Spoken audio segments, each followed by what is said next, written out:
afternoon everyone. আমি Krishna Roy, medical technologist of critical care unit, MR Bangur hospital. আমাদের C3-র এটা প্রায় 6 নম্বর সেমিনার হলো। তো আমরা অনেকগুলোই C3 করেছি, খুব ইম্পর্টেন্ট টপিকগুলো নিয়ে আমরা এখানে আলোচনা করে থাকি। আজকের যে টপিকটা ছিল সেটা আর্টেরিয়াল ব্লাড গ্যাস, এবং তার মধ্যে আমার যে পার্টটা মেনলি ছিল সেটা পিএইচ ব্যালেন্স। আসলে এবিজি নিয়ে আমাদের নানা রকম মতামত রয়েছে, এবং পেশেন্ট ক্রিটিক্যাল কেয়ারে আসলে তার প্রাইমারি ডায়াগনোসিসের জন্য এবিজিটা খুব ইম্পর্টেন্ট। আর তার মধ্যে এই পিএইচ ব্যালেন্সটা আজকে আমি আমার লেকচারের মাধ্যমে তুলে ধরেছি খুব ইজি ওয়েতে, যাতে স্টুডেন্ট থেকে শুরু করে এমপ্লয়িরা সবাই খুব সহজভাবে ইন্টারপ্রিট করতে পারে এবিজি। Good morning everyone. আমরা আবার একটা C3-তে সবাই উপস্থিত হয়েছি। আসলে আমরা যেরকমভাবে বলেছি যে ক্রিটিক্যাল কেয়ার কনসলিডেশন মানে 3টে উইংস নিয়ে কিন্তু আমরা এই কনসলিডেশনটা মেনটেন করছি। তানিয়া যে এক্সাম্পলগুলো দিল, আসলে এগুলো সবই কিন্তু আমাদের এখানকার সাকসেসেরই এক্সাম্পল। তো সেইভাবেই আমরা এগিয়ে যাচ্ছি, যেরকমভাবে ইউরোপিয়ান কান্ট্রিগুলো তাদের কনসলিডেশন মেনটেন করে, সেভাবে আমরাও 3টে উইংস একসাথে কনসলিডেটেড হয়ে আমরা কাজগুলো করছি। আমরা আশা রাখছি যে ওয়েস্ট বেঙ্গলের প্রত্যেকটা হসপিটাল যেন এরকমভাবে তাদের কনসলিডেশনটা মেনটেন করে। প্রোগ্রামটা করার উদ্দেশ্য কিন্তু তাই, মানে শুধুমাত্র আমি প্রেজেন্টেশন দিচ্ছি, সবাই শুনে নিচ্ছে, সেটা কিন্তু কারণ নয়। কারণ হচ্ছে কে প্রেজেন্ট করছে আর কি প্রেজেন্ট করছে আর কারা করবে, এই জিনিসটার জন্যই আমরা সবার কাছে পৌঁছাতে চাইছি। আমি তাহলে আমার টপিকে আসি। আমি Krishna Roy, medical technologist of critical care unit, MR Bangur hospital. আজকে আমার টপিক আছে পিএইচ ব্যালেন্স, মানে এবিজির মধ্যে পিএইচ ব্যালেন্স। আসলে এবিজি যদি বলি, এবিজিকে আমরা 3টে পার্টে বেসিক্যালি দেখি। এক হচ্ছে পিএইচ ব্যালেন্স, 2 হচ্ছে গ্যাস ভ্যালুস, 3 নম্বর ইলেকট্রোলাইটস, আর একটা হয় আদার মেটাবোলাইটস বলে। আদার মেটাবোলাইটস অ্যাকচুয়ালি ডিপেন্ড করে বিভিন্ন রকম ম্যানুফ্যাকচারারদের উপর, কারা কীরকমভাবে মেশিনটাকে রেডি করছে। তারা যদি চায় আদার মেটাবোলাইটসগুলো দেখাবে, দেন ঠিক আছে, আদারওয়াইজ এই 3টে পার্টেই আমরা এবিজিটাকে দেখতে পাই। তো এই যে পিএইচ ব্যালেন্স বলছি, আমরা কি জানি যে আমাদের নর্মাল যে হিউম্যান বিইং আছে তাদের বডিতে কতটা পরিমাণ এই পিএইচ থাকে, বা পিএইচ মানে হচ্ছে পাওয়ার অফ H+ আয়ন বা প্রোটন। সেই প্রোটন কতটা পরিমাণ আমাদের শরীরে থাকে আমরা কি কেউ জানি?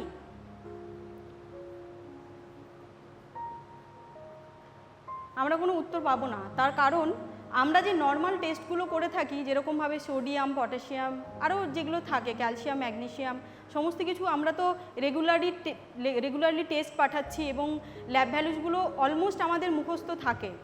কিন্তু এই H+ আয়নের কথা আমরা যখন বলি, তখন হচ্ছে আমাদের অনেক চিন্তার মধ্যে পড়তে হয়। আসলে ওই নর্মালভাবে আমরা জেনে রাখি যে 7.35 to 7.45 এটাই হচ্ছে পিএইচ, কিন্তু আসলে H+ আয়ন কি?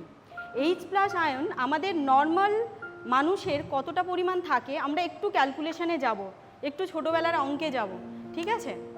তাহলে H+ আয়ন নর্মালি থাকে 35 to 45 nano equivalent per litre.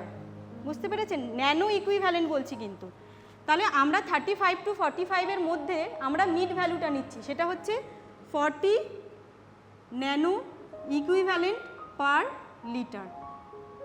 এবার এই যে ন্যানো ইকুইভ্যালেন্ট বলছি, এটা তো খুবই সামান্য পরিমাণ, তো সেটাকে আমরা একটা ডিজিটাল ভ্যালুতে ফেলে দেখি যে আসলে কতটা পরিমাণ হয়, চোখে যাতে দেখতে ইজি হয়। সেজন্য আমরা কি করব, এই যে লিটারটাকে আমরা প্রথমে ml-এ কনভার্ট করব। তাহলে ml-এ কনভার্ট করতে হলে কি হবে, 1000-এর 1 ভাগ, তাহলে 0.000, ঠিক আছে? লিটার থেকে ml হলো। ml-এর পরে যখন মাইক্রো যাব, তখন আরও 1000-এর 3 মানে 1 ভাগ, তাহলে আরও 3টে শূন্য, মাইক্রো। এবার যখন ন্যানোতে যাচ্ছি, তখন আবার 1000-এর 1 ভাগ, তার মানে একটা 0, তারপরে 4 0 আছে, এটা বসে যাচ্ছে, ঠিক আছে? এই যে পয়েন্টের পরে 7টা শূন্য, তারপরে 4 শূন্য, এতটা সামান্য পরিমাণ H+ আয়ন আমাদের বডিতে থাকে। কিন্তু এটাই আবার কতটা ইম্পর্টেন্ট সেটা আমরা যত স্লাইডগুলোতে এগোবো তত আমরা বুঝতে পারবো। এবার আমরা দেখি এই জিনিসটার একটা লগ ভ্যালু ফেলে দেখি, মানে log of H+ ion, log of H+ ion আর লগ অফ এই ভ্যালুটা, 0.000000040। এইটার ভ্যালু হবে, লগ ভ্যালু যদি আমরা সবাই ক্যালকুলেটারে করে দেখি তাহলে পাবো -7.39, সেটাকে আমরা 7.40 বলতে পারি। ঠিক আছে, আমি দেখতে সুবিধে হবে সেভাবে আমি লিখছি 7.40। তাহলে এটা হচ্ছে log of H plus ion সমান হচ্ছে -7.40। এবার এটাকে আমরা পজিটিভ ভ্যালুতে দেখতে চাইবো। কি করব তখন? পজিটিভ ভ্যালু করতে গেলে একদম অঙ্ক যেরকম আমরা করেছি, এই দিকের মাইনাসটাকে প্লাস করতে গেলে এদিকে একটা মাইনাস গুণ করব, তার সাথে এদিকে একটা, রাইট? তাহলে minus of log H plus সমান 7.40। এই যে minus of log H plus, এটাই হচ্ছে 1/log H প্লাস, বা আমরা বলতে পারি power of H plus ion, সেটাই হচ্ছে 7.40। ঠিক আছে, এই যে এবার বলেছিলাম 35 to 45, তার মানে এটা হবে 7.35 to 7.45। বোঝা গেছে? এবার আমরা দেখব যেটা আমরা এই বোর্ডে দেখতে পাচ্ছি যে লো পিএইচ সমান হাই প্রোটন। আর পেছনে যে একটা ভিডিও চলছে, এই ভিডিওটা কিন্তু একটা মিনিং রাখছে। যখনই প্রোটনের সংখ্যা কোনো দিকে বেশি হচ্ছে, সেই পাল্লার কিন্তু একটা পোর্শন ঝুলে যাচ্ছে, আর যেই দিকটা হালকা সেটা উঠে যাচ্ছে। ভারী আর হালকা যেরকম হয় দাঁড়িপাল্লা, সেরকমভাবেই আমরা বলছি যখন হাই প্রোটন হচ্ছে তখন পিএইচ কমে যাচ্ছে, আবার যখন লো প্রোটন হচ্ছে তখন পিএইচের মান কিন্তু বেড়ে যাচ্ছে। তাহলে আমরা আরেকটা এক্সাম্পল দিয়ে দেখি। ধরুন এখানে এই 40 ন্যানো ইকুইভ্যালেন্ট ছিল, তার সাথে আমরা কি করলাম, আরও 60 ন্যানো ইকুইভ্যালেন্ট প্রোটন অ্যাড করে দিলাম। তাহলে H প্লাস আয়নের পরিমাণটা কত হচ্ছে বডিতে আমরা প্র্যাকটিক্যালি দেখব। ঠিক আছে, আবার সেমভাবে আমরা লিখছি একদম মাইক্রো ন্যানো কনভার্ট করে 0.000000040। এবার আমরা 60 অ্যাড করছি, সেমভাবে 60কে এইভাবে কনভার্ট করলাম।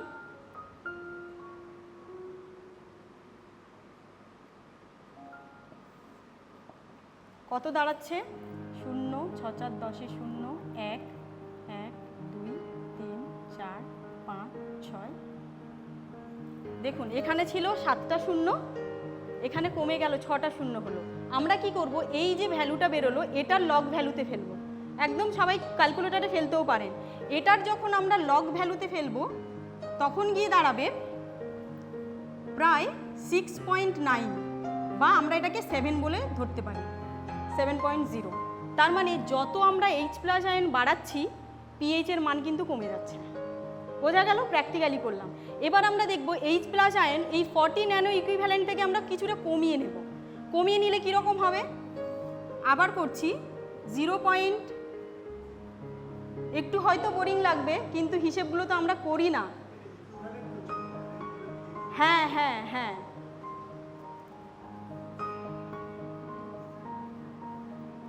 40।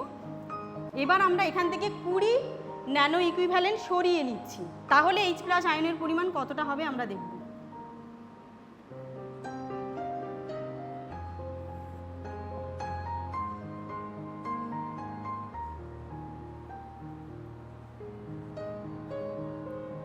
হচ্ছে দেখুন 0.7টা শূন্য, তারপরে গিয়ে 20। এটার আবার যখন আমরা লগ ভ্যালুতে ফেলবো তার মান গিয়ে দাঁড়ায়, আমি যেহেতু আগে থেকে ক্যালকুলেট করে এসেছি সেই জন্য বসিয়ে দিচ্ছি। ঠিক আছে, 7.69 মতো হবে, অলমোস্ট 7.7। এই যে log value of this parameter. তাহলে কি হচ্ছে, এখানে যখন অ্যাড করছিলাম পিএইচের মানটা কমে গেছিলো, যখন আমরা কমিয়ে নিচ্ছি H প্লাস আয়ন তখন গিয়ে বেড়ে গিয়ে হচ্ছে 7.7।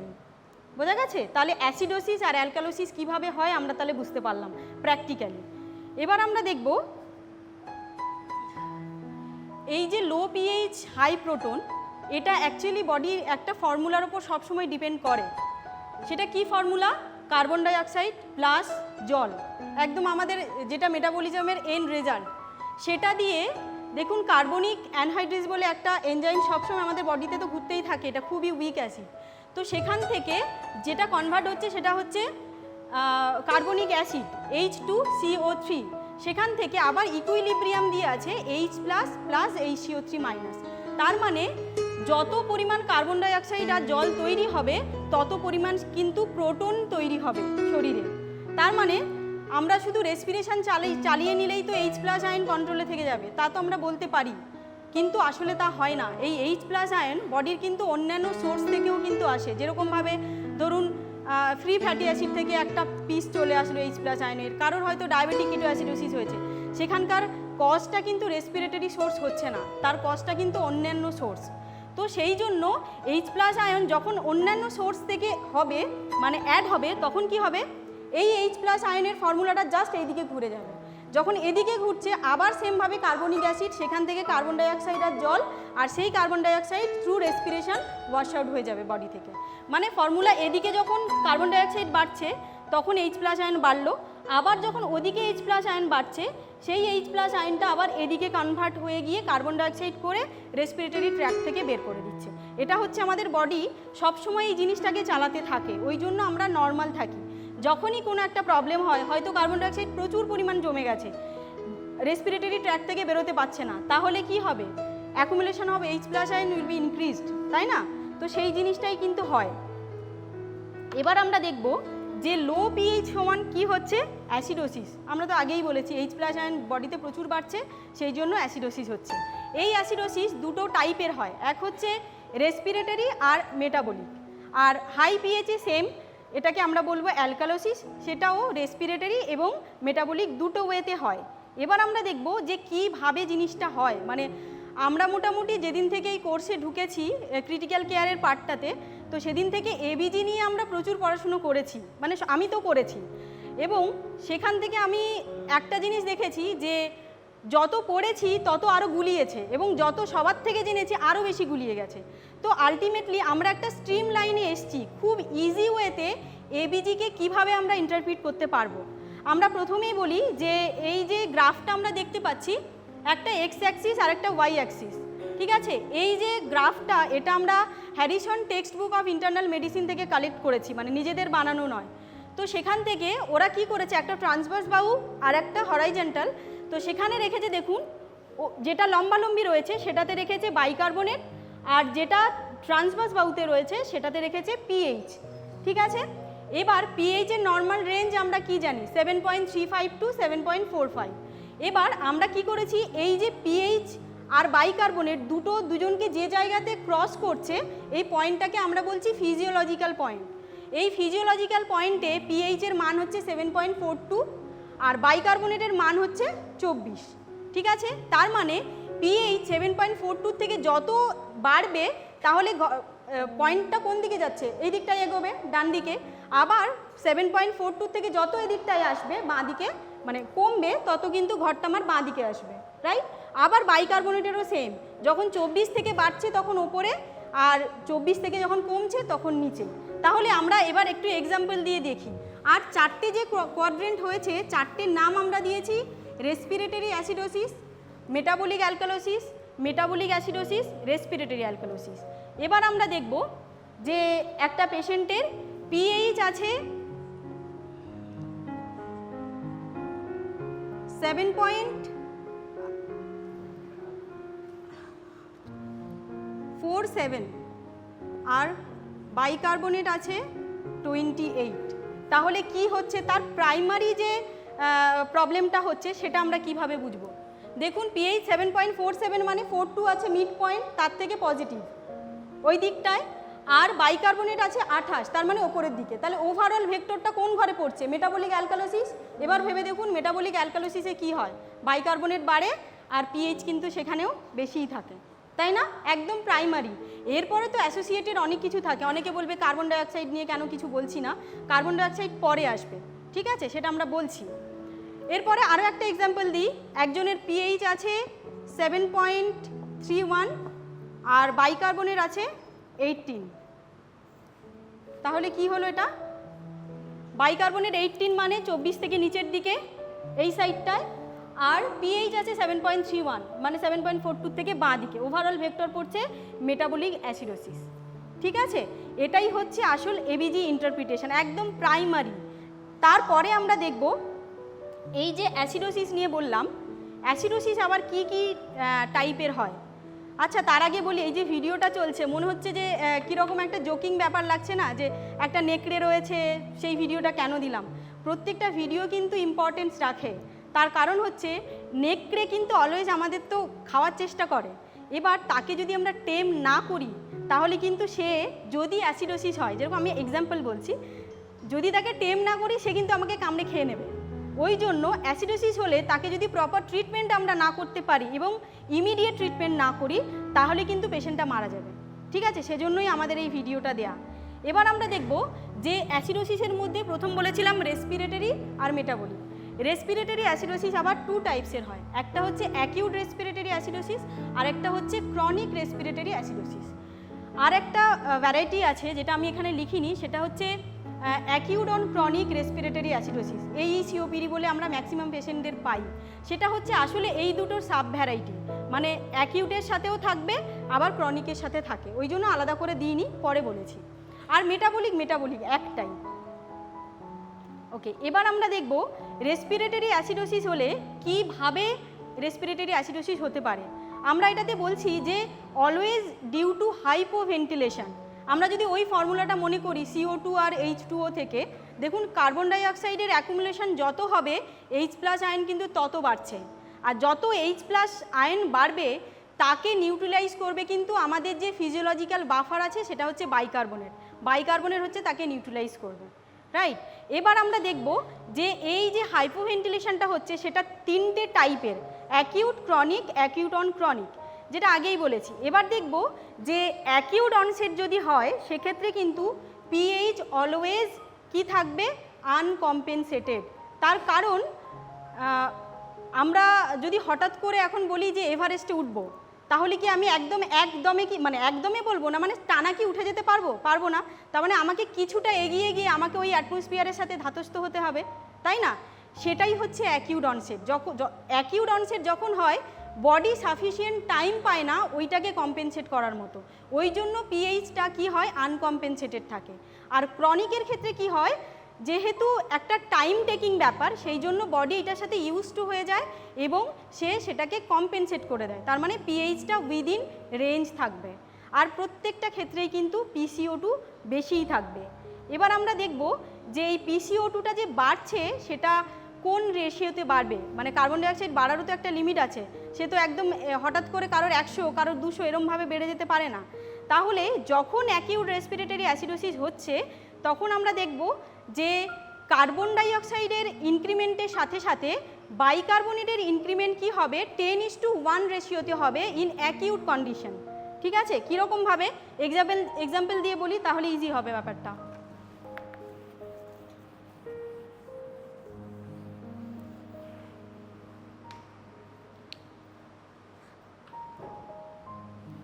আমরা পিএইচ দিলাম 7.31, বাইকার্বনেট দিলাম, এখনও দিচ্ছি না, PCO2 আগে লিখছি। এবার আমরা কি করব, হিসেবটা এরকম হবে, এই যে 10:1 রেশিও বলছে, বাইকার্বনেটের নর্মাল রেঞ্জ কত, 35 to 45, তাহলে আমরা মিড যে পয়েন্টটা থাকছে সেটাকে নিচ্ছি, মানে 40।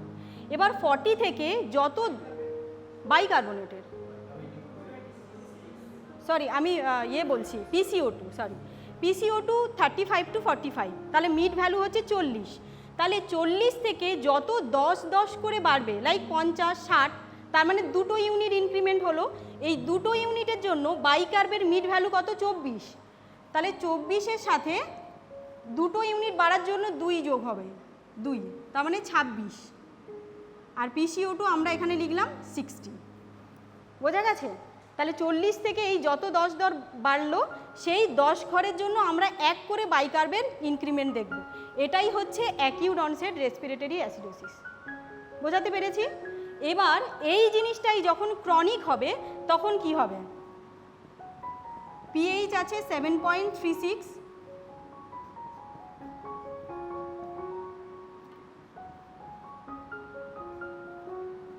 PCO2 আমি এখানে 60 ধরলাম, তাহলে কত ইনক্রিমেন্ট হয়েছে, 2 ঘরই হয়েছে।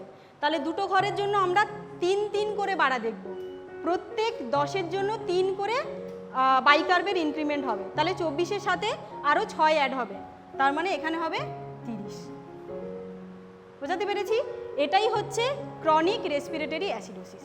এবার আমরা দেখব যে অ্যাকিউট অন ক্রনিকটা কীভাবে হয়, ওই দুটোর মাঝামাঝি পড়বে, তার মানে হবে মোর দেন 10:1 বাট লেস দেন 10:3, মোটামুটি ওই 10:2, 10:2.5 এরকম রেঞ্জে। একটা এক্সাম্পল দিই, এই সেমভাবেই থাকবে পিএইচ 7.31,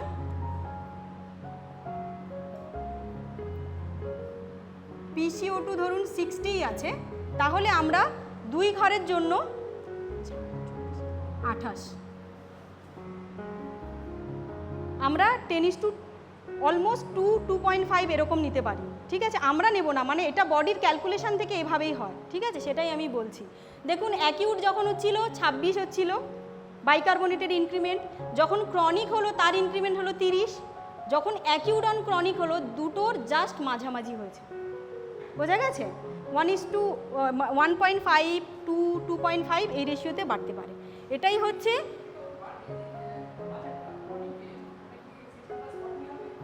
+60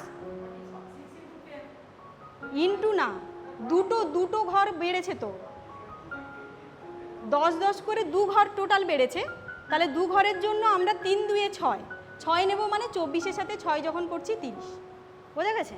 আচ্ছা, এটা হচ্ছে রেসপিরেটরি অ্যাসিডোসিসের গল্প, যেটা আমরা এইখানে পুরোটা জাস্ট লিখে রেখেছি। এবার দেখব যে কোন মেকানিজমে রেসপিরেটরি অ্যাসিডোসিস হচ্ছে। আমরা প্রথমেই বলে দিয়েছি যে মেকানিজম হচ্ছে always due to low alveolar minute volume. এবার অ্যালভিওলার মিনিট ভলিউম বা ভেন্টিলেশন মানে কি, সেটা হচ্ছে tidal volume minus dead space volume into respiratory rate. সবাই জানি টাইডাল ভলিউম যে অ্যামাউন্ট অফ এয়ারটা আমরা আমাদের গ্যাসিয়াস এক্সচেঞ্জে ইউটিলাইজ করছি, মানে নেওয়া এবং ছাড়া। আর ডেড স্পেস ভলিউম হচ্ছে যে ভলিউমটা ইউটিলাইজ হয় না, তার মানে মোস্টলি এয়ারওয়ে ট্র্যাক্টের মধ্যে থেকে যায়, সেটা হচ্ছে ডেড স্পেস ভলিউম। আর ইন্টু রেসপিরেটরি রেট মানে পার মিনিটে যেটা হয়।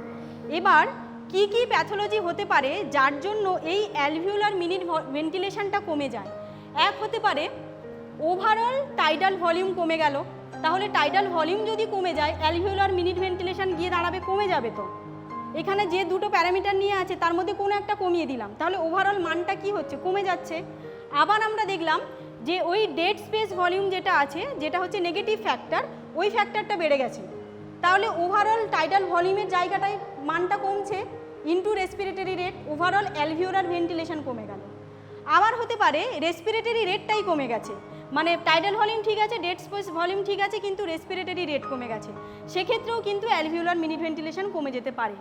আরেকটা অপশান আছে সমস্ত কিছু ইনট্যাক্ট, কিন্তু পেশেন্টের ডিম্যান্ড অনেক বেড়ে গেছে, মানে অ্যালভিওলার ভেন্টিলেশন সে মোটামুটি 8 লিটার 10 লিটার মেনটেন করছিল, কিন্তু তার রিকোয়ার্ড হয়েছে হয়তো 15 লিটার 16 লিটার। সেটা তার কারণ হচ্ছে আদার কোনো সোর্স থেকে কোনো কিছু অ্যাসোসিয়েটেড হয়েছে, কোনো মেটাবলিক অ্যাসিডোসিস বা কিছু অ্যাসোসিয়েটেড হচ্ছে, যেটাকে নিউট্রালাইজ করার জন্য তার প্রচুর পরিমাণ মিনিট ভেন্টিলেশন রিকোয়ার্ড, সেটা বডি মিট আপ করতে পারছে না। তো সেভাবেই কিন্তু অ্যালভিওলার ওভারঅল মিনিট ভেন্টিলেশন তার কাছে কম হচ্ছে। এবার আমরা দেখে নেব যে প্যাথোলজিসগুলো কোনটার জন্য কি কি দায়ী। এক হচ্ছে প্রথম যখন লো টাইডাল ভলিউম বলছি, নিউরোটক্সিক স্নেক বাইটে হয়, আমরা তো সবাই জানি। তার সাথে হয় কি, যদি কোনো নিউরোমাস্কুলার ডিসঅর্ডার থাকে লাইক জিবি সিনড্রোম, মাইস্থেনিয়া গ্রেভিস, এই সমস্ত ক্ষেত্রে তো নিউরোমাস্কুলার ডিজিজ হয়, সেই সব পেশেন্টকে তো আমাকে আলাদা করে সাপোর্ট দিয়ে রাখতে হয় আমাদের। তো সেক্ষেত্রে কিন্তু অ্যালভিওলার মিনিট ভেন্টিলেশন তার কম হবে। আর অ্যালভিওলার মিনিট ভেন্টিলেশন কম হওয়া মানে কার্বন ডাইঅক্সাইড জমবে, আর সেখান থেকে H+ আয়ন তৈরি হবে, আর ওভারঅল রেসপিরেটরি অ্যাসিডোসিসকে প্রেসিপিটেট করবে। ঠিক আছে, নেক্সট হচ্ছে দেখব যে increased dead space volume. Dead space volume কোন ক্ষেত্রে বেড়ে যায়? যারা হচ্ছে COPD patient, chronic carbon dioxide retainer, তাদের ডেড স্পেস এরিয়া কখনো কখনো কি হয়, ওদের ক্ষেত্রে নর্মালি থাকে 60%, এবার কিছু সময় হয় বেড়ে গিয়ে প্রায় 100% মতো চলে যায়। সেক্ষেত্রে ওভারঅল কিন্তু ওই ক্যালকুলেশন থেকে দেখুন আমরা মিনিট ভেন্টিলেশনটাই কম পাচ্ছি, তার মানে তারও কিন্তু রেসপিরেটরি অ্যাসিডোসিস হবে। এরপরে আমরা দেখব লো রেসপিরেটরি রেট। লো রেসপিরেটরি রেট কোন ক্ষেত্রে হয়?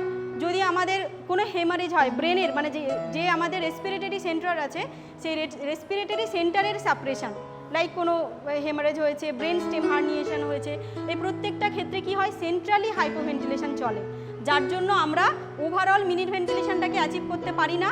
ওভারঅল কি হলো, রেসপিরেটরি অ্যাসিডোসিসের প্রেসিপিটেশন হলো।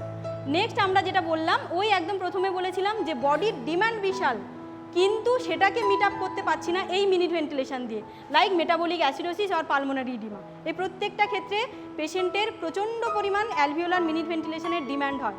তো সেগুলো যখন মিট আপ করতে পারবো না তখন কিন্তু রেসপিরেটরি অ্যাসিডোসিস হবে।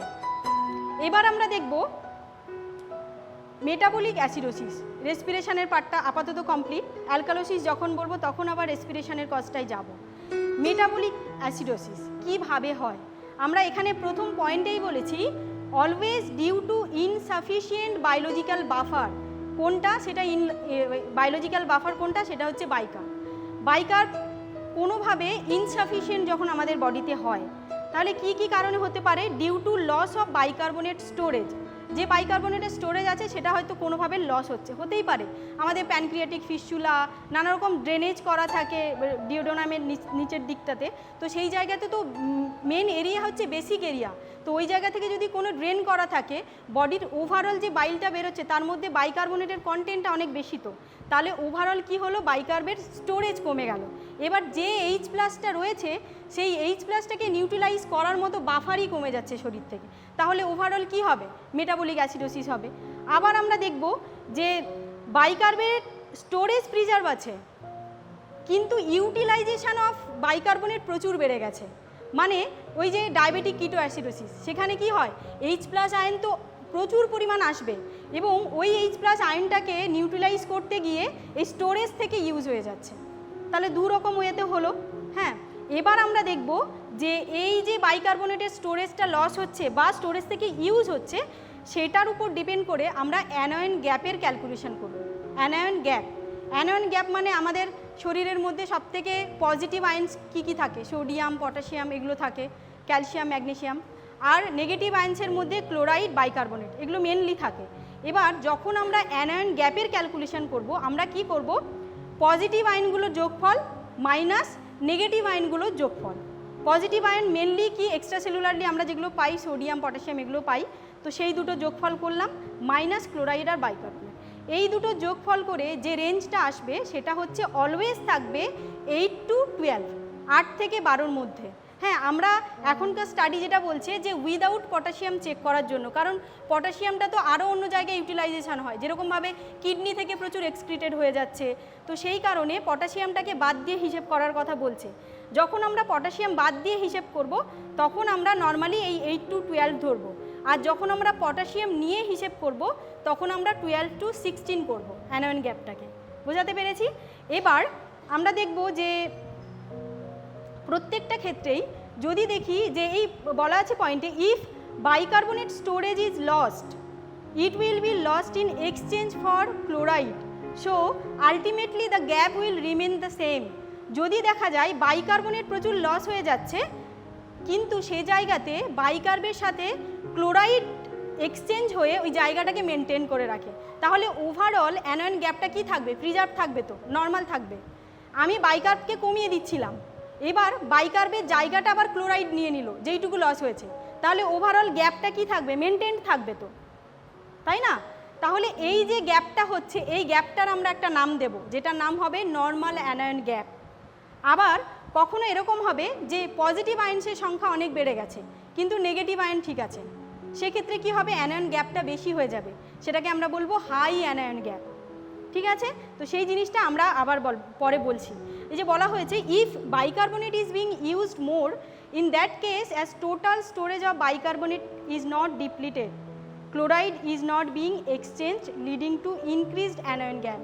যখন অ্যানায়ন গ্যাপ বেড়ে যাচ্ছে তখন কিন্তু ক্লোরাইড আর বাইকার্বের এই এক্সচেঞ্জটা কিন্তু হবে না, একটা ওই শুধুমাত্র ওই কিছু কিছু ক্ষেত্রে এক্সচেঞ্জ হবে যেখান থেকে ডিরেক্ট স্টোরেজটা বেরিয়ে গেছে, আর ইউটিলাইজেশন যেখানে বেড়ে গেছে সেখানে কিন্তু এক্সচেঞ্জ হচ্ছে না, সেই জন্য এই জায়গাটায় আমরা হাই অ্যানায়ন গ্যাপ পাবো। এবার আমরা দেখি এই যে অ্যানায়ন গ্যাপটা বলা হচ্ছে 8 থেকে 12, যখন 12-র ওপরে যাচ্ছে তখন হাই হচ্ছে, আর যখন নর্মালের মধ্যে থাকে তখন নর্মাল অ্যানায়ন গ্যাপ। এবার depending upon anion gap metabolic acidosis may be of 2 types, যেটা বললাম high anion gap metabolic acidosis. এক আমরা সিনোনিমস কিছু করেছি RPKL বলে, আমরা এটা মজা করে বলি, যাই হোক এখন বলছি না। এটা হচ্ছে R for renal failure, P for poisoning, K K for keto acidosis, L for lactic acidosis. Renal ফেলিওরের ক্ষেত্রে একই জিনিস হবে, প্রচুর পরিমাণ বাইকার্বনেটের লস হবে, সেক্ষেত্রে কিন্তু H+ আয়ন বডিতে প্রচুর থাকবে আর সেই H+ আয়নটাকে নিউট্রালাইজ করার মতো বাফার পাবে না, সেক্ষেত্রে কিন্তু high anion gap metabolic acidosis হবে। Poisoning same, methyl alcohol poisoning, যেহেতু মিথাইল অ্যালকোহলকে আমাদের লিভার ডিটক্সিফাই করতে পারে না, সেখান থেকে কি হয় ম্যাক্সিমাম ফর্মিক অ্যাসিড তৈরি হয়, আর ফর্মিক অ্যাসিড মানে সেও তো একটা অ্যাসিড, মানে ওভারঅল H+ আয়ন বেড়ে গেল, এবার বডি কত তাকে কম্পেনসেট করবে, তাই না? তো সেখানেও হাই অ্যানায়ন গ্যাপ। কিটো acidosis, lactic acidosis, overall acidosis হচ্ছে, H+ আয়ন তৈরি হচ্ছে এবং সেখানে অ্যানায়ন গ্যাপটা বেড়ে যাচ্ছে। আর নাগমা কখন হচ্ছে? ওই রেনাল টিউবুলার অ্যাসিডোসিস, ডায়রিয়া, ডায়রিয়াতে ডিরেক্ট বাইকার্ব লস হচ্ছে, তাই না, স্টোরেজ থেকে লস হলো। আবার রেনাল টিউবুলার অ্যাসিডোসিস, সে জায়গাতেও সেম, ফিল্ট্রেশন ঠিক আছে কিন্তু রিঅ্যাবজর্পশন বন্ধ হয়ে গেছে, তাই না? তো সেক্ষেত্রেও কিন্তু normal anion gap metabolic acidosis precipitation হবে। ওকে, এবার আমরা যে অ্যানায়ন গ্যাপটা দেখছিলাম, সেই অ্যানায়ন গ্যাপের উপর ডিপেন্ড করে অ্যানায়ন গ্যাপ আর বাইকার্বনেট দুটোর মধ্যে আমরা একটা রেশিও বার করব। সেই রেশিওটাকে আমরা বলছি ডেল্টা রেশিও। ডেল্টা রেশিও মানে comparative ratio of increased anion gap to decreased bicarbonate. মাথায় এটা মনে করুন যে যখন অ্যানায়ন গ্যাপ বেশি হয় সেক্ষেত্রে কিন্তু ওভারঅল যে চেঞ্জেসটা মানে নর্মাল অ্যানায়ন গ্যাপের সাথে যে ইনক্রিমেন্ট হলো সেটা কতটা হচ্ছে, সেটা কিভাবে আমরা ক্যালকুলেট করছি। এজি মানে বলছি মেজার্ড অ্যানায়ন গ্যাপ। মেটাবলিক অ্যাসিডোসিসে তো অলওয়েজ অ্যানায়ন গ্যাপটা বেশিই থাকছে যখন হাই অ্যানায়ন গ্যাপ হচ্ছে মেনলি, তো সেখানে হচ্ছে মেজার্ড অ্যানায়ন গ্যাপ মাইনাস একদম mid value of anion gap আমরা কি রেখেছি 12, হ্যাঁ, বাই 24 মাইনাস বাইকার্বনেট। বাইকার্বনেট কিন্তু অলওয়েজ মেটাবলিক অ্যাসিডোসিসে কম থাকে, হয়তো তাই, তাহলে ওভারঅল রেশিও করলে একটা রেঞ্জ আসে, সেই রেঞ্জটা দেখে আমরা একটা পসিবল আউটকাম আনতে পারি। এক হচ্ছে যদি এই ভ্যালুটা হয় লেস দেন 1, সেটাকে আমরা বলি high anion gap metabolic acidosis, তার সাথে normal anion gap metabolic acidosis, HAGMA plus NAGMA. এবার যখন দেখব 1 to 2 থাকছে তখন সেটাকে আমরা বলছি পিওর হাগমা, ঠিক আছে। এবার যখন মোর দ্যান 2 হচ্ছে সেটাকে বলছি হাগমা প্লাস মেটাবলিক অ্যাসিডোসিস। এগুলো বের করলে তাহলে প্রপার ওয়েতে ট্রিটমেন্ট করতে পারবো যে পেশেন্টটার পিওর হাগমা হচ্ছে, এবার পেশেন্টটার ডায়াবেটিসের হিস্ট্রি আছে কি না, তার ইউরিন কিটোন চেক করা, ব্লাড কিটোন চেক করা, এগুলো কিন্তু আমরা ধীরে ধীরে এগোতে পারবো, মানে ওয়ে অফ ট্রিটমেন্টটা আমাদের কাছে ইজিয়ার হবে। সেজন্য আমাদের মেটাবলিক অ্যাসিডোসিস পাওয়া মানে আমাদের অ্যানায়ন গ্যাপ বের করতে হবে, তারপরে গিয়ে আমাদের ডেল্টা রেশিও বার করতে হবে, তারপরে গিয়ে দেখব যে কোন টাইপের তার হাগমা হচ্ছে না নাগমা হচ্ছে, ঠিক আছে। এরপরে আমরা দেখব রেসপিরেটরি অ্যালকালোসিস। এটাতে বিশেষ কিছু নেই। অ্যালকালোসিস কখন হচ্ছে এই ফর্মুলাটা আমরা আবার দিয়েছি, দেখুন কার্বন ডাইঅক্সাইড যখন জমছে সে গিয়ে কিন্তু H+ আয়ন তৈরি করছিল, এবার যখন কার্বন ডাইঅক্সাইড কমে যাবে মানে হাইপার ভেন্টিলেশন যখন হচ্ছে, কার্বন ডাইঅক্সাইড ওভারঅল কমছে, যত কমবে H+ আয়ন কি তত তৈরি হবে? কম হবে। তো তাহলে বডিতে যত H+ আয়ন কম হচ্ছে সেটাই কি করছে অ্যালকালোসিসের দিকেই এগোচ্ছে। তাহলে ওভারঅল এটাকে আমরা বলতে পারি যে রেসপিরেটরি অ্যালকালোসিস। কোন সময় হয়? মেনলি আমরা যখন ভীষণ অ্যাংশাস থাকি, কাঁদছি বা প্রচণ্ড আমাদের মানে কি বলবো এক্সারসাইজ করছি, দৌড়াচ্ছি, হাইপার ভেন্টিলেশন হচ্ছে, তো প্রত্যেকটা ক্ষেত্রে কিন্তু আমাদের রেসপিরেটরি রেট বেড়ে যায়। যত রেট বাড়ছে কার্বন ডাইঅক্সাইড তত বেরোচ্ছে আর H+ আয়ন কম তৈরি হচ্ছে, ঠিক আছে। তো সেক্ষেত্রে কিন্তু রেসপিরেটরি অ্যালকালোসিস হবে। এবার দেখব মেটাবলিক অ্যালকালোসিস। মেটাবলিক অ্যালকালোসিসে কি হবে? এখানে H+ আয়নের পরিমাণ কমছে, তার মানে আমরা এখানে প্রথম যে কজটা রেখেছি সেটা বলি যে always due to excessive bicarbonate, বডিতে প্রচুর পরিমাণ বাইকার্বনেট জমে গেছে, যে কারণ দেখুন কিডনি থেকে যে বাইকার্বনেট লস হয়, যদি সেই জায়গাতে কোনো প্রবলেম হয় বা ডিরেক্ট ভমিটিং হচ্ছে, ভমিটিং হলে কি প্রচুর H+ আয়ন বেরিয়ে যাবে, তাহলে বডিতে H+ আয়ন কম, H+ আয়ন কম হওয়া মানে পিএইচ বেশি হয়ে গেল, পিএইচ বেশি হলো আর বাইকার্বনেটের পরিমাণও জমতে থাকলো, তাহলে ওভারঅল কি হচ্ছে মেটাবলিক অ্যাসিডোসিস হচ্ছে। আর ওই যেটা বলেইছি retention of bicarbonate by renal tubule, বা কোনো ক্ষেত্রে হয় না আমরা ডায়রেটিক্স ইউজ করি, ডায়রিউটিক্সে দেখবেন যে বাইকার্বনেটের পরিমাণ কিন্তু বাড়তে থাকে, তাই না? ডায়রিউটিক্স যে জায়গায় কাজ করবে সেই জায়গাটাকে আমরা বন্ধ করতে গিয়ে অন্য পার্টগুলোকেও বন্ধ করে দিই, মানে বাইকার্বের যে রিঅ্যাবজর্পশনটা হয় সেই রিঅ্যাবজর্পশনটাকেও অনেক সময় আমরা বন্ধ করে দিই। তো ওভারঅল কি হয়, retention of HCO3 renal tubule থেকে বাড়ছে। তো সেটাই হচ্ছে মেটাবলিক অ্যালকালোসিসকে প্রেসিপিটেট করবে। রেসপিরেটরি,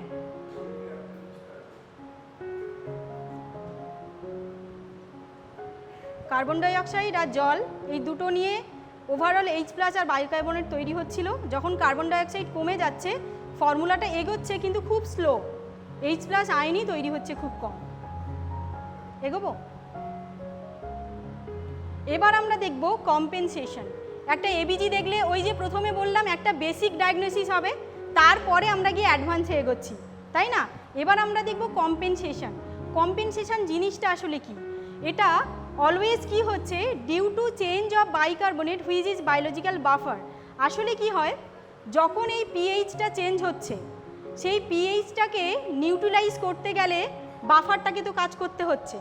এবার এই বাফার কতটা কিভাবে কাজ করছে সেটাই হচ্ছে কম্পেনসেশন, ঠিক আছে? তাহলে কম্পেনসেট করছি আমরা পিএইচকে, হ্যাঁ? তাহলে আমরা দেখি এই compensation maybe of two types.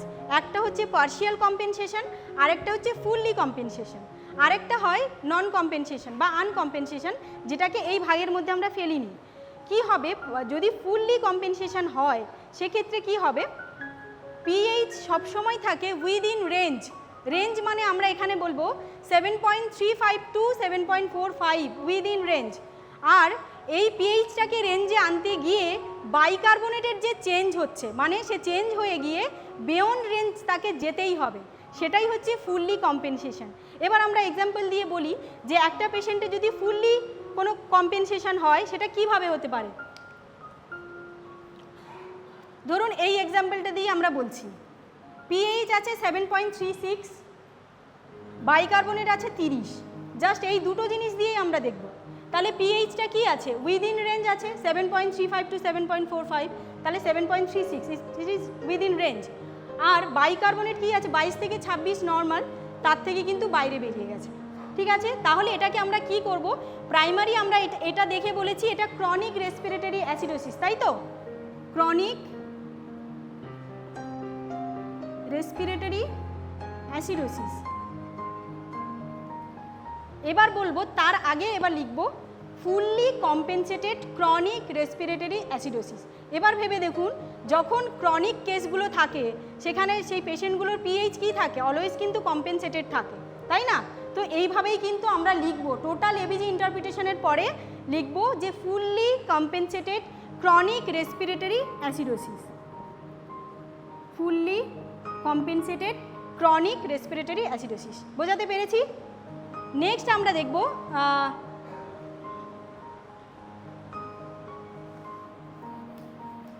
এবার যখন পার্শিয়ালি কম্পেনসেশন হবে। পার্শিয়ালি কম্পেনসেশন মানে পিএইচ সেখানে কি হবে, বিয়ন্ড রেঞ্জ থাকবে, আর বাইকার্বনেটও কিন্তু বিয়ন্ড রেঞ্জ থাকবে। মানে বডি হচ্ছে ট্রাই করছে এই পিএইচটাকে উইদিন রেঞ্জ আনার জন্য। তাহলে কীরকম পাই, সেখানে পিএইচ পাবো সাপোজ এরকম 7.32, বাইকার্বনেট 18।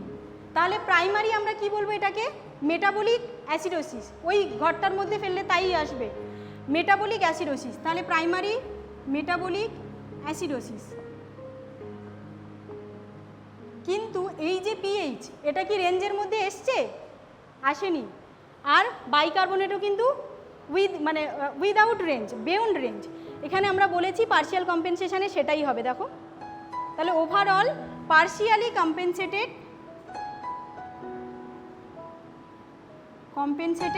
Metabolic acidosis. বোঝাতে পেরেছি কম্পেনসেশনটা? এবার হচ্ছে আনকম্পেনসেশন। আনকম্পেনসেশন কোথায় হচ্ছে, যখন পিএইচ বিয়ন্ড রেঞ্জ বেরিয়ে গেছে, ঠিক আছে, কিন্তু বাইকার্বনেট আর সেটাকে নিউট্রালাইজ করতে পারছে না, মানে করছে না। হয়তো কীরকম থাকবে, পিএইচ ধরো এই সেম জিনিসই থাকবে 7.32, কিন্তু HCO3 কি আছে 22 আছে। এ থাকছে কি রেঞ্জের মধ্যে, ও ওর মতো বসে আছে, এর যে চেঞ্জ হচ্ছে এ তো ওকে বাফার দিয়ে সাপ্রেস করবে, কিন্তু ও কিছু করছে না, ঠিক আছে। এটাকেই বলা হয় আনকম্পেনসেটেড, কিন্তু এটা মেটাবলিক অ্যাসিডোসিস, আনকম্পেনসেটেড মেটাবলিক অ্যাসিডোসিস। মানে বডির কাজই হচ্ছে যখন অন্য কেউ শত্রু এসছে সে তার অন্যান্য পার্ট দিয়ে হেল্প করা, যখন দেখছে যে লাংসের দিক থেকে কোনো প্রবলেম কিডনি তাকে হেল্প করছে, কিডনির দিক থেকে কোনো কিছু হচ্ছে লাংসের দিক থেকে আসছে, মানে আমি এক্সাম্পল স্বরূপ বলছি। তাহলে যখন এই পিএইচ বেরিয়ে যাচ্ছে সে বিপদের মধ্যে আছে, কিন্তু বাইকার্বনেট বলছে আমি তোমাকে হেল্প করব না, আমি আমার মতো বসে রইব। তো সেইভাবেই কিন্তু আনকম্পেনসেশনটা হয়, ঠিক আছে। তাহলে একটা এবিজি দেখে ওভারঅল আমরা কিন্তু ইন্টারপ্রিট করতেই পারবো যে কিভাবে তার কম্পেনসেশন হচ্ছে, কি টাইপের অ্যাসিডোসিস হচ্ছে, কি অ্যালকোলিসিস হচ্ছে, এবং তার কজগুলোও কিন্তু আমরা পাবো, ঠিক আছে। সেইভাবে কিন্তু আমরা ট্রিটমেন্ট করতে পারবো। লাস্ট আমরা প্রত্যেকটা সিথ্রির সময় আমরা এটা করে থাকি যে একজনের মুখের কথা আমরা রেখেছি এখানে, ওই যে নাওমি জুড বলে, উনি একজন American film actress plus singer. ওনার মুখে আমরা এই কথাটা শুনেছি যে a dead end is just a good place to turn around. বলছে দেখুন পেছনে যে ভিডিওটা চলছে, আবার একজন ওই নেকড়েই তাড়া করছে, এবার আমার কাছে অপশান কি আছে, হয় ওর কাছে বশ্যতা স্বীকার করা, মানে আমাকে কামড়ে খাবে, আদারওয়াইজ আমাকে এমন একটা রাস্তা বের করতে হবে যে রাস্তা থেকে আমি ঘুরে দাঁড়াতে পারবো। এই যে ডেড এন্ড থেকে যে টার্ন অ্যারাউন্ড হচ্ছে সেটাই আসলে আমাদের কাজ। মানে প্রত্যেকটা ডিপার্টমেন্ট যখন সারেন্ডার করছে, লাইক ওয়ার্ড তো একটা সময় পরে সারেন্ডার করে দেয় যে এই কেসটাকে আর আমি দেখতে পাচ্ছি না, নেক্সট হচ্ছে আইসিইউতে আমাকে ট্রান্সফার করতে হবে। সেই ডেড এন্ড থেকে আমরা কিন্তু স্টার্টটা করি, ঠিক আছে। সেই কথাটাই এখানে বলা হয়েছে। যেরকমভাবে সবার কাছে আমার রিকোয়েস্ট যে প্রত্যেকটা সিসিইউতে আপনারা পেশেন্টদেরকে এরকম ডেড এন্ড থেকে ফিরিয়ে আনার চেষ্টা করুন। Thank you so much.